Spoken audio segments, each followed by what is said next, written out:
ഇപ്പം നമ്മൾ പൊതുവേ ഞാൻ അങ്ങനെ പറയല്ല, എന്നാലും എല്ലാവരും പ്രശ്നമാർഗമാണ് അടിസ്ഥാന ഗ്രന്ഥമായിട്ട് കാണുന്നത്. അത് വോളിയംസ് പഠിച്ചിരിക്കുക, അതിൽ ചില അധ്യായങ്ങൾ മാത്രം പഠിച്ചിട്ട് പ്രശ്നം വയ്ക്കുന്ന ക്രമങ്ങളൊക്കെ ഉണ്ട്. അപ്പോൾ ഇതിനകത്ത് ഈ ആക്യുറസിക്കൊക്കെ ബുദ്ധിമുട്ട് പറ്റും. അപ്പോൾ ഇതിനകത്ത് പറ്റുന്ന എന്താണെന്ന് വെച്ച് കഴിഞ്ഞാൽ, ഒന്ന് നമുക്ക് ഇതൊരു ശാസ്ത്രമാണെങ്കിൽ അതിന് കൃത്യമായി അനലൈസ് ചെയ്യുന്ന രീതികളും ഉണ്ടാവും. അപ്പോൾ ഈ പറഞ്ഞ പോലെ ഒരാളുടെ ജന്മം കണക്കാക്കിയെടുക്കുക, ജാതകത്തിൽ അങ്ങനെയല്ല നമ്മൾ പറയുക, ജനിച്ച സമയത്ത് ഒന്ന് അങ്ങോട്ടോ മാറിയാൽ ഫുള്ള് മാറിപ്പോയി എന്നല്ലേ പറയാം.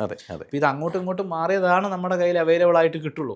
ഇതിന് തന്നെ പല അഭിപ്രായങ്ങളും ഉണ്ട്. അതായത് കുട്ടിയുടെ തല ആദ്യം പുറത്തേക്ക് വരുന്നത്, പൊക്കിൾക്കൊടി മുറിക്കുന്നത്, കുട്ടി ആദ്യം കരയുന്നത്, കുട്ടി ചവിട്ടുന്നത്, ഇങ്ങനെയൊക്കെ പല അഭിപ്രായങ്ങൾ പലരും പറയാറുണ്ട്. അപ്പോൾ ഇതിനകത്ത് തന്നെ നമുക്ക് ഭയങ്കര കോംപ്ലക്സ് ആയിട്ടുള്ള കാര്യങ്ങളാണ് വരുന്നത്. അപ്പോൾ എങ്ങനെ ഇത് കൃത്യമായി എടുക്കാൻ പറ്റും?